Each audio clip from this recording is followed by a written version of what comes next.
myself and Tommy Robinson have something in common. We both are certain that we live under a brutal totalitarian regime that does not give a fuck about us.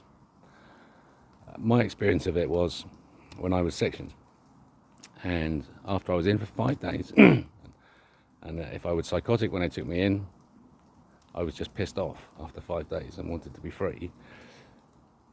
They put me on olanzapine, a powerful tranquilizer, and they gave me 2 reasons. 1, my views on consciousness were incoherent. 2, I was asking questions about E equals MC squared. Now, naturally, we'd had a discussion about consciousness, and I tried to explain to them my perception of it, which was pretty much in line with much of Buddhist teachings. So, nothing radical there. And apparently my views were incoherent. But do you know what I teach doctors about?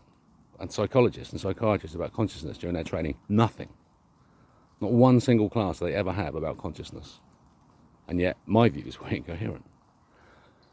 So asking questions. Surely a man can ask questions if he sees a problem. If you're in a team, you need to be able to raise up a problem and say, look, I don't understand this. Please explain this to me. In this case, Dr. Leve. Why haven't you referenced Dr. Leve? So, no, I had no choice. In that night, that evening, 6 burly blokes came into my room. The bloke I was sharing with was told to leave, and a little nurse with a needle in her hand. And I gave him a big speech and saying, I'm on your side, NHS. Yeah, the NHS is being destroyed. This was September 21. NHS has been destroyed. I'm on your side. I just want everyone to have a good life and be cared about. Why? And they all agreed with me. But they all agreed also that they were going to carry out this injection into my arse, following orders. I said to them, do you not see where this ends up? You're doing something because you feel you have to. You're just following orders. Historically, this goes to bad places. Yeah, they could see that. No. So then I was injected. I didn't fight. What was the point? After that, I took it orally next day. I took it orally. And then I realised I could just spit it out, which is what I did for the next 3 days. And then I was freed, day 12. So,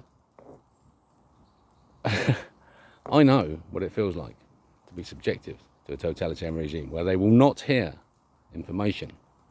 That's all it is. I'm giving them information, they won't hear it. And they would rather murder me. I was threatened when I was inside that they could hold me give me another order that would hold me for 6 months, an indefinite. I could suddenly find myself sectioned indefinitely if I kept on with the attitude I had at the time. So I just lied. I just lied to them and told them, oh yeah, you're right. I was psychotic. I just lied to them. That's why I got out. And hopefully I've put the time to good use, because now I'm ready to fucking say it again.